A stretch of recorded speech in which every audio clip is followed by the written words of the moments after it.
Magandang araw po sa inyong lahat mga kababayan at eto nga mga karbi natin, finish ka na. Lisa na Osona pinakabulok. Ayan mga karbi natin na matinding pasabog, maharlika nilantad ang sekreto ni Tamba at Lisa. Paldo ng 21 billion BBM isusuko. Nako, yan mga kababayan, patungkol po riyan ang ating alamin at bibigyan ng reaksyon sa video ito. Pero bago po natin simulan yan, palike naman po ng video ito. Malaking tulong po yan. Maraming salamat po mga kababayan. At eto na nga, simulan na po natin to. Pasok ka. Jim Tejano, para sa 100% palit. Nako, Na lang eto. sila ginagawa. If you're the president of the Philippines and I'm the Pierce lady, Pierce, sa palagay mo ba hindi ko kaya gawin yan? I just go, Kaya. tawagin mo lang yung Romania. Kaya, but it has to stop. Grabe po, no? Tawagin lang daw yung tawagin. Romanian. Mm, Ibig sabihin, meron silang mga Meron contact sa mga contact. Romanian, mga ka-reaction. grabe. Duterte, sino po ang ihahabla natin dito? Wala. O lumipad na papuntang Romania. So ito ba mga kababayan, maituturing ba din natin tong grave threat mga kababayan? Diba? Kasi may kinokontak sila, pinangalanan pa, Romanian mga kababayan. Diba? O maaari bang grave threat ito mga karibin natin? Kasi binibira nyo si BP Sara ng grave threat eh. Pero eto pala, meron din pala sila mga kababayan. Nako. Diba? Sila ginagawa. If you're the president of the Philippines and I'm the Pierce lady, Pierce, sa palagay mo ba hindi ko kaya gawin yan? I just go, tawagin mo lang yung Romania. O, tawagin lang daw Grabe. Tawagin lang yung Romania mga kababayan, Romanian. Ha? Anong ibig sabihin niya na pagbabanta ba yan mga kababayan? yung Romanian. Ilan na kaya ang Romanian na tinawag nila para ipatumba yung mga kaaway nila sa Pilipinas? O yan mga kababayan ha, ilan na? O, diyan, nagkakabukingan na tayo dyan mga kababayan. Pero eto, pasadahan din po ito natin si Ma'am Maharlika. May matinding pasabog. Pasok. Tapos nagkaroon ng investment na 886 million initial Mhm. na binili yung stocks na yon, 330 million shares na tumaas ng umabot sa 21 billion. Again, Ay, we're just grabe. talking one person here. Mhm. And this is Tambaluslos. Tambal. Pero ang question, bakit si Tambaluslos lang ang gustong tutukan ng ombudsman? Mhm. Dahil kasabwat ni Lisa Tanas. Okay, so syempre, ang starring pa rin sa ating mga balita ay ang pamilyang Kawatan. Marcos Romualdez Araneta, ang pamilyang Kawatan. Although wala tayong tiwala sa ombudsman, dahil nga sabi natin, hindi lang sinabi pala natin, alam nyo lahat na magkakasabwat sila, eto na, ang hinihimay-himay na ni Bonjing Remulla, etong mga nakaw na yaman, di umano ni Tambaluslos. Sabi ko nga kanina, na nagpaalam tayo, ay nako, gawa-gawa na naman yan. I mean, wala naman patutunguhan yan. Hindi naman nadadali niyan sa Sandigan Bayan. Pero sabi ko nga, ano man title natin? Imagine nyo, 4 million ni Tamba, naging 21 billion pesos. Alamin natin ang balita, paano nangyari yon. Right? Paldo. Alright. Actually, ito from 4 million pesos na paid up capital na ginamit ng kumpanya na according sa ombudsman, okay, na ito ay hindi may paliwanag or dummy or whatever, paano ba nila may papaliwanag to kahit elementary, mga kababayan, ay kitang-kita kung paano lumobo ang ganitong pera. Okay? So, from 4 million pesos na start-up capital ng kumpanya, okay, bumili si Tambaluslos at ang mga kasabwat niya, ayon sa ombudsman, ng 886 million worth of shares. Cheers. Nakalaunan, like 3 years, naging 21.6 billion. Okay? So, ayon sa news na binabasa natin, okay, ito ay DigiPlus deal na di umano ay pinagkitaan ni Romualdez o ni Tambaluslos. Nakakabigla, hindi na to nakakabigla. Hindi na ito, mga kababayan, nakakagulat dahil ito talaga ang laro sa bangag administration. Alright? Nakakagalit, nakakagigil dahil sa kabila ng mga pagnanakaw nila, mukhang wala talagang hustisya sa ating bayan. Alright? Paano naging 21 billion?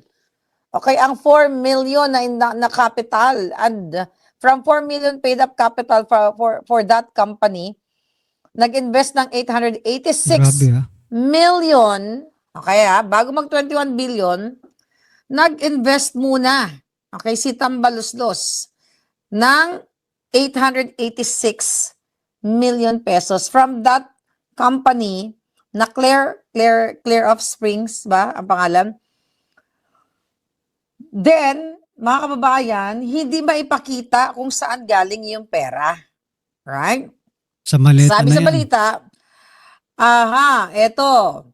So, talaga ng nagkaso ng supplemental complaint ang ombudsman at ang naghain ay special panel of investigators ng Office of the Ombudsman Jolol na si Remulla, na alam naman natin magkakasabot yung mga yan. Laban nga dito kay Tambaluslos at sa iba pang mga kasabwat daw ni Tambaluslos ang kanyang abogado. So yung complaint is ganito. Ito yung allegation, di ba? Plunder, graft, bribery at money laundering.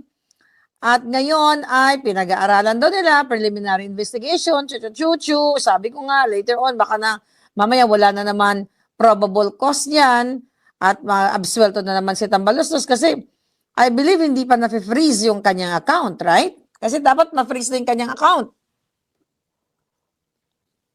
para mapigilan ang pag-transmit pag-transmit ng mga pera sa offshore accounts kung meron man.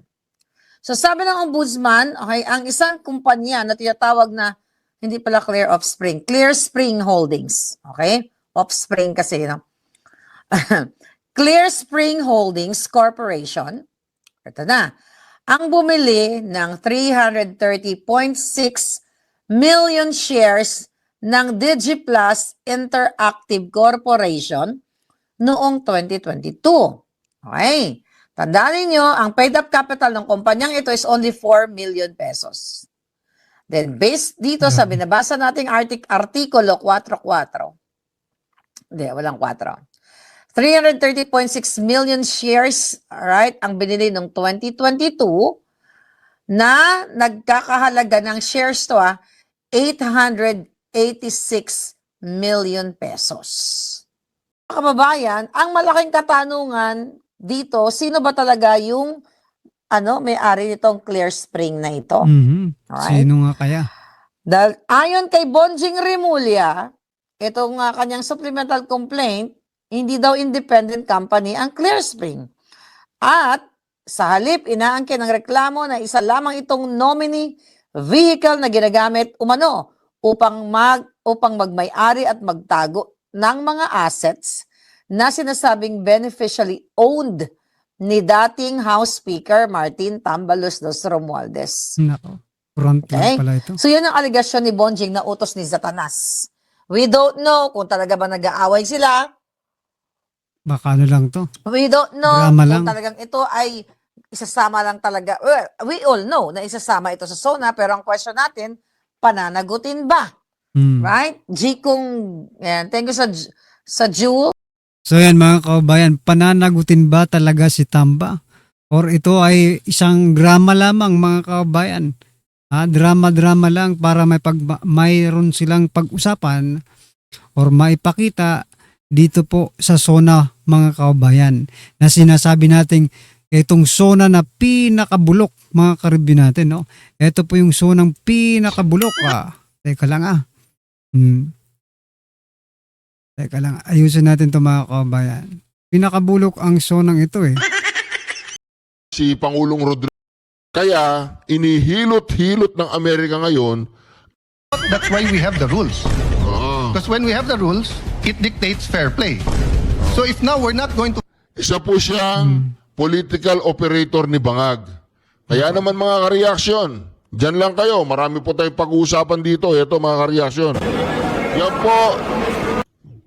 Yan po ang pinagmamayabang ngayon ni Bangag na wala daw red carpet ngayon. Sa Kongreso, dati may red carpet dyan, papasok ng Kongreso, di ba, pag may SONA. Paano pati yung pambili ng red carpet ninakaw? Quezon Lacson on proven to anomalous infra projects in Cayetanos, Taguig, shoot Ayaw lang tigilan si sa Caldero. Cayetano. Yan, shoot sa Bersamin, si Tregi. Operator po ito ni Bangag mga kareaksyon. Lahat po gagawin nito para mapagtakpan ng kanyang among si Bangag. Kasi nangangarap ito na siya ang itakbong presidente sa 2028. Kaya lang lumilitaw ang kanyang kabulukan eh. Si Marcos, Robredo expects Marcos to highlight accomplishment in 5th zona. Nako. Ay, yung never. Nagkakamutan na sila ng likod mga kababayan, no? Etong si Lene Robredo, no? Pinagtatakpan na. Dati sabi ni Lene Robredo, pinakasinungaling daw itong si Marcos. Pero ngayon, maraming accomplishment na si Marcos mga kababayan. Aray ko, ha? No legitimacy and Ito no naman sa authority. ICC. The ICC claims near universal jurisdiction over the citizens of every country, violating all principles of justice, fairness, and due process. We will never surrender America's sovereignty to an unelected, unaccountable global bureaucracy. America is governed by Americans.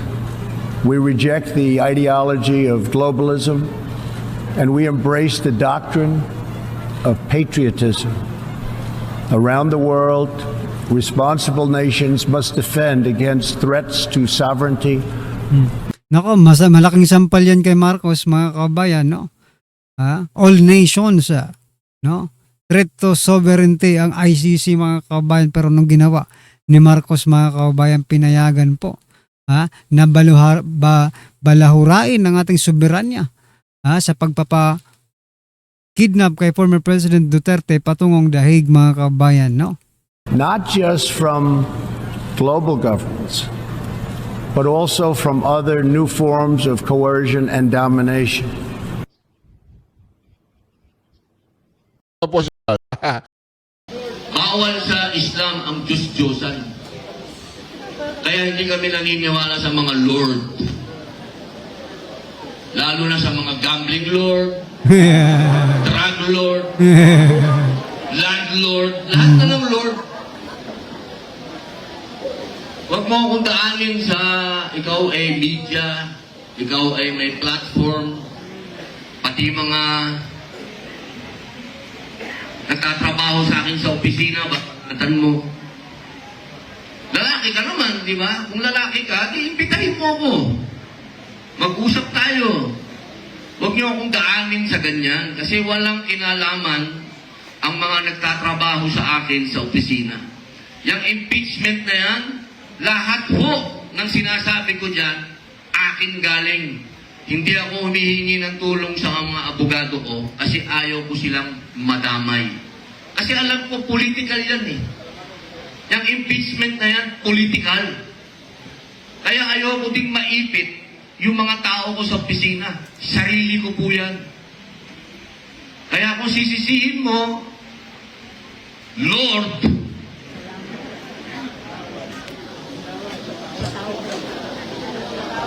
Patawad. Lord, patawad.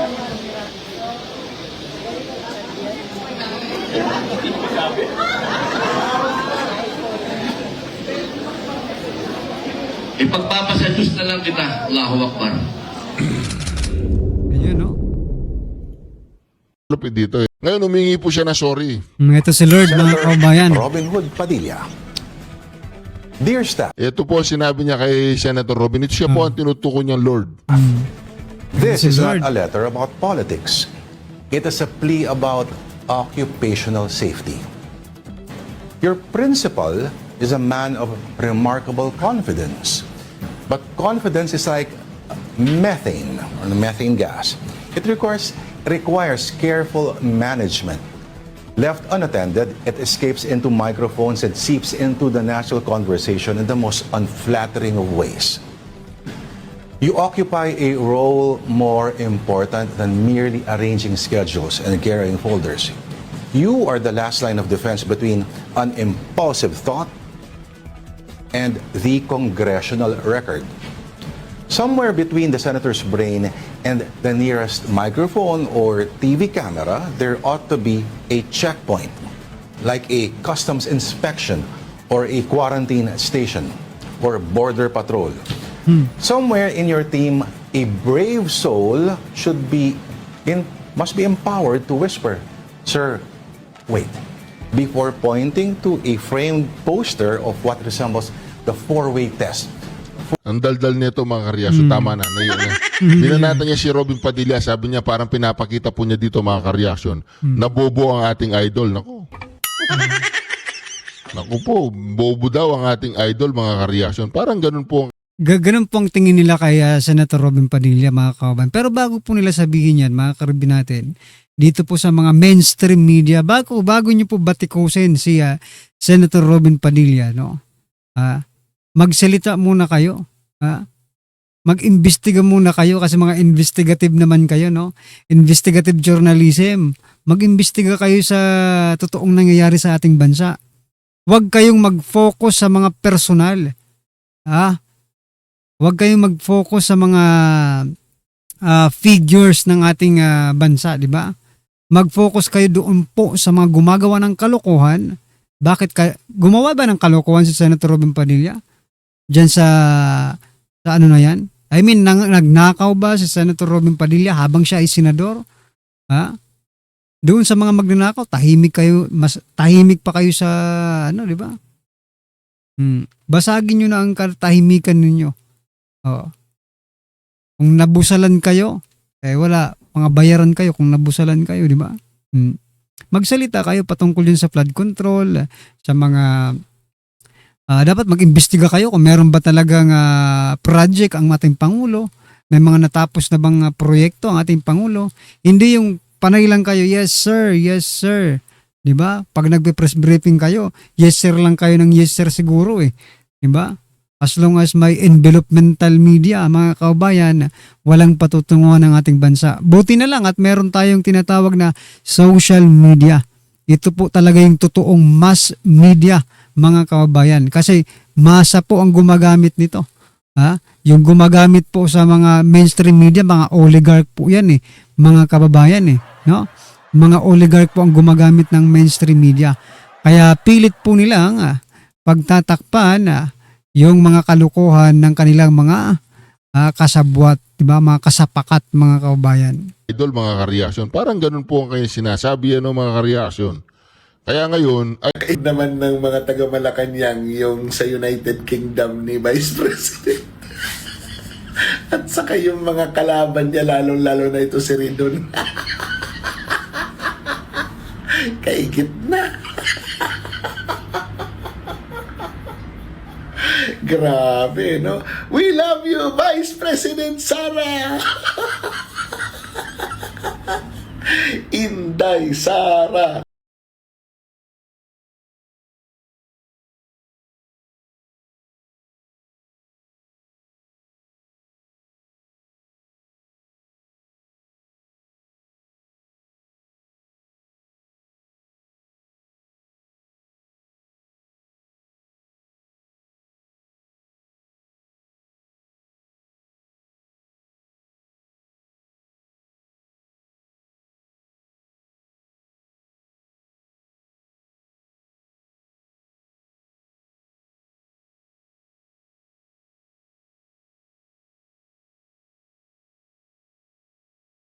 Duterte. Sa Great Britain yan, Mga butante yun, Kaligit na. Alam mo, Mr. President, kahit na anong paninira ang gawin ninyo, hindi uubra. Dahil yung kredibilidad ninyo at integridad ninyo, yun ang questionable. Walang sound kanina. Hindi maniniwala ang tao dahil between the two of you, layo. Yan nga mga kabayan, no? So, grabe po. Nawalan tayo ng sound kanina, pero eto. Yung sinabi ko po kanina mga kabayan, tama po yung sinasabi kanina ni Sir na grabe yung pag-accept, no? Mainit na pagtanggap kay BP Sara, samantalang eto pong sila Claire Castro at si BBM, no mga kabayan, nang pumunta po sila ng Canada, ay sinigawan pa silang magnanakaw. Samantalang ito si BP Sara, sinisigaw pa ang pangalan. Parang proud na proud pa yung ating mga kabayan dahil sa pagpunta doon ni BP Sara. Samantala, nung pumunta po si Claire Castro at BBM sa Canada, ikinahihiya po sila ng mga Pilipino. Ay nako, ganun po talaga pag may bahid ng pagnanakaw, ng korupsyon mga kabayan, ang administrasyon nila. Involvement daw ni BP Sara doon sa ICC na naman, yung kay Las Cañas na tinanggap daw ng ICC kahit walang ano daw. Tapos nabanggit na naman yung pangalan ni Mayor Baste na dapat daw din daw imbestigahan. Nakikita mo na ba? Kasi halimbawa pag ma-impeach si BP Sara, ang susunod na isipin na si Baste na lang kasi Duterte din na ito. Kumbaga, nakikita mo ba ma'am na parang meron din silang maraming mga plano na talagang ubusin itong mga Duterte para wala nang magmamana doon sa brand na Duterte na talagang napakalakas. Alam mo, Admar, oo, naniniwala ako dyan sa iyong sinabi, no? Pero babalikan uli natin, kahit nyo alisin ang Duterte, may mga taong sumusuporta sa kanya. Kaya nga ang tanong ko, who will inherit the 60%? Who will BP Inday Sara endorse with that 60%? 57%. I'm just rounding it off to 60. Who will she endorse? Si Baste ba? Makikita natin dun sa Senate list. Merong mga lumalabas na pangalan na, pwede to pwede to. So, hindi siguro sum total yung Duterte. Kahit nyo alisin ang Duterte, hindi mapatakbo, makonvict, kung anong gawin kay Mayor Baste. Still, ang taong bayan ang nagsasabi, gusto namin ang Duterte. So kung nag-endorse si Correct. VP Sara, kay Admar ko ibibigay. Hindi Panalo pa si na. Admar, automatically, hindi na nga pinag-iisipan Ang kagustuhan maalis na natin yan, maayos natin ang liderato, yung lideratong pagtatanggol kami, yung lideratong tatayo kami, at maayos ang bayan. Correct. Ayan mga kabayan, kahit sino pang, for example, hindi Duterte po yung, tumakbo, di ba? Sa palagay ko, mananalo pa rin kung sino po yung i-endorse ni Vice President Sara Duterte mga kabayan. Kasi yun pong hinahanap ng tao di ba? With all that, makikita niyo po doon na may problema ho, na wala ho siya sa sarili. And I think talaga, talaga po, gumagamit siya ng pinagbabawal na droga kasi hindi rin naman ho siya nagpa-check up, no? Ay, grabe. So ako, nakita niyo naman, nung paglabas ko, sinabi ko yung problema na gumagamit siya ng droga. Nung rally po, nung nakaraan ng INC from November 16 to 18, nagsalita ho si Senator Amy Marcos at sinabi din niya ang problema ng ating presidente. Napakahirap ho nun bilang kapatid para sabihin mo yon publicly. And sasabihin ng iba, bale wala. Tapos sabihin nila, ginagawa namin to kasi Duterte align kami. Alam nyo, kahit sino ho ang kumontra sa Duterte align na yan, na ay kumontra sa ginagawa ng kamalian, sasabihin nila Duterte align. Sorry, yan. Tingnan nyo nangyayari sa gobyerno, sa ating bansa. Ang daming naghihirap. Eto pa rin. Yan, history of cocaine and marijuana, use of President Ferdinand Marcos Jr. Okay, magsusuna yan mamaya mga kabayan Magsusuna yan. Yung sinasabi po natin, pinaka-bulok. Sona na pinaka-bulok, walang hiya ka BBM. Nagtatanong po dito sa caption mga kabayan, no? Ayan, no? Bulok, walang hiya ka. Di ba? Of the Marcos family. Anong reaksyon? Wala, di ba? Di ba? Wala Si Senator Amy Marcos, napakahirap nung ginawa niya. Correct. So saan tayo pupunta? 'Di ba? Parang wala siyang alam. Sinabi ni isipin mo si Congressman Toby Tiangco, sinasabi niya, sabi daw ng presidente kay Saldico At saka, kay Martin Romualdez, ilang bahay pa sa Forbes, ilang caviar pa kakainin nyo, at ilang Ferrari pa ang gusto ninyo. Alam na alam niya yung nangyayari, pero wala siyang ginagawa. Until now, wala pa rin. Magsusuna Sabi na nga ni naman. Senator Rodante Marcoleta, puro sap-sap ang kanyang inaano, Sap-sap. pinapakulong.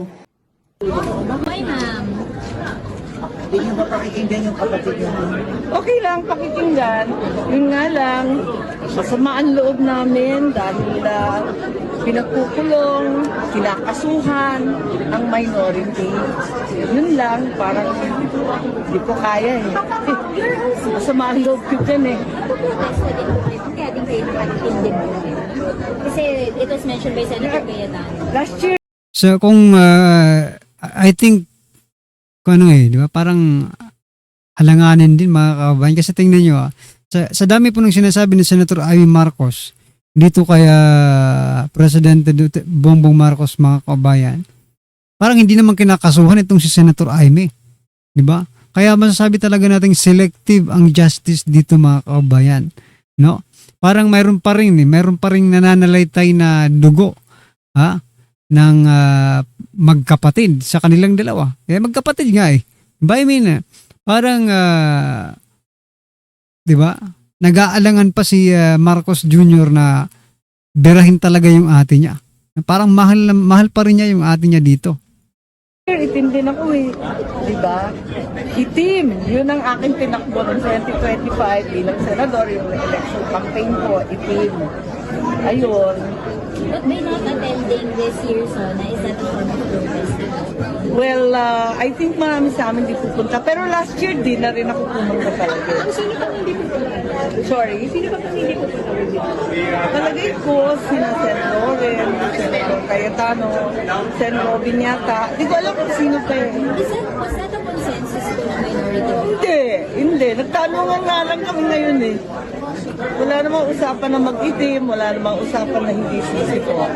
Naglulok sa akin para sa Ako nakaitim ako. Oo, alam naman niyo yung itim na aking... Nagluluksa ako sa zona ng BBM. At itutuloy ko lang. Laban ng tama, itama ang mali. Yun. Tama ang mali. Correct. Laban ng tama, itama ang mali. 2025, yun ang sinasabi ko. At hanggang ngayon, sobrang dami pang kinakailangan itama. Thank you, ma'am. Thank you, maraming salamat po. Sabi ni Bibi Sara,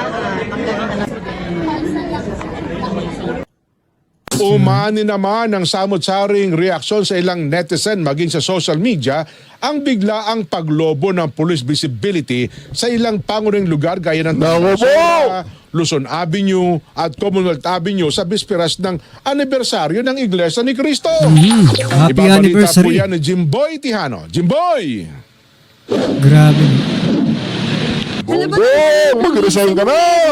Baka natatakot Hindi sila. naiwasang magtaka ng ilang netizen kung bakit tila mas malaki ang police deployment kumpara sa karaniwang nakikita bago ang State of the Nation Address o SONA. Kapansin-pansin ang dami ng mga pulis na nakatalaga sa ilang bahagi ng Quezon City kagabi, kabilang ang tandang Sora Avenue, Luzon Avenue at paligid ng Central sa Commonwealth Avenue sa naturang lungsod. Dahil dito, umani ng samot-saring reaksyon sa mga netizen ang nasabing deployment partikular sa social media. Marami namang nangyayari na SONA, di ba? Kahit nung kapanahunan pa ng dating Pangulo. Pero, I've never seen situation like this na maraming pulis mismo sa harap pa ng Takot sentral. kasi sila. So ako bilang isang mamamayan, nagtataka na Takot kasi sila mga kababayan, baka lusubin pati yung zona. Hindi makapag-concentrate, no? Yung ating presidente, minimemorize pa naman niya yung yung script niya. Baka magpakita lang yung mga INC dyan, mag-rally lang mga kababayan, marinig lang ni BBM yung mga boses nila, hindi na po makapag-concentrate at baka hindi na masabi, no? Yung kanyang script mga kababayan. Pinag-aralan pa niya naman yun, hindi pa naman siguro natulog. Pero yun, sabi ng Antikler, 1.5 oras ang impeach ang speech ni Presidente Bongbong Marcos Jr. Ang haba naman nun. Hindi kaya makatulog na yung mga tao dyan? bakit itong place na to? Kasi for me, as a honest reaction, safe place kasi to para sa akin eh. Ang nakakapagtaka kasi nung mga nakaraang SONA, wala naman kaming nakikitang mga pulis na nakabantay sa... At Natatakot nagtataka kami, na yan. bakit sa mismong templo pa namin nakabantay sila? Wala naman kaming, ano bang gusto nilang, ibig nilang sabihin. Bakit maraming pulis na kapaligid dito sa Central? Samantalang kami, nagsasagawa kami ng anniversary namin ng Iglesia ni Cristo. Bakit kami binabantayan? Bakit hindi nila bantayan si amo nila? Correct. Paliwanag ni Police Lieutenant Colonel Wilfredo Sige nga, Pablos, Commander ng Security Task Unit. 2,000 pulis mula sa QCPD 2,000. ang itinalaga para sa kanilang area of responsibility bilang bahagi ng security preparation sa zona. As usual na police sa visibility zona. and police security po para po sa lahat.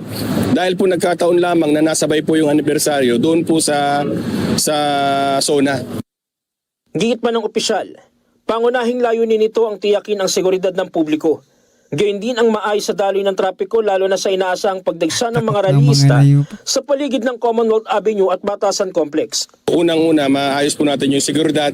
Pangalawa po yung flow of traffic natin. Kasi usually pag may mga gatherings, sumisikip po yung daan. So doon po papasok yung police para po tumulong sa pagpapaluwag ng kalye.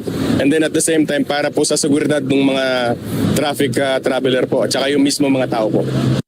Alam mo mga kabayan, talagang natatakot sila, no?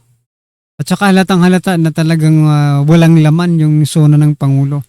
Kasi parang expected na nila na magagalit yung taong bayan, no? Kaya nga naglagay sila ng maraming pulis eh. Diba? Parang expected na nila na magagalit ang taong bayan nito. Walang magandang sasabihin nito sa zona. Kasi kung maganda po ang sasabihin mo, baka sabihin mo pa, oh sige kayong lahat na Pilipino, pumasok kayo dito at makinig sa sasabihin ko. Eto ang mga accomplishment natin. Matutuwa kayong lahat. Pero hindi eh. Ha? Nagpakalat po ng napakaraming pulis at tila ba alam na nila na ikakagalit ng mga Pilipino yung zona ni President Bongbong Marcos Jr. na sinasabi po natin pinakabulok na zona sa kasaysayan ng pagiging isang presidente, no? Sa isang zona ng isang presidente. Ito po nga, panglimang zona. Wala pa man pero sinasabi na po ng ating mga kababayan na ito na ang pinakabulok na zona sa kasaysayan ng mga zona, mga kababayan. Anyway, ano po ang masasabi nyo dyan? Just comment down below mga karabin natin at huwag mong kalimutang i-like ang video ito. Malaking tulong po yan. Maraming salamat.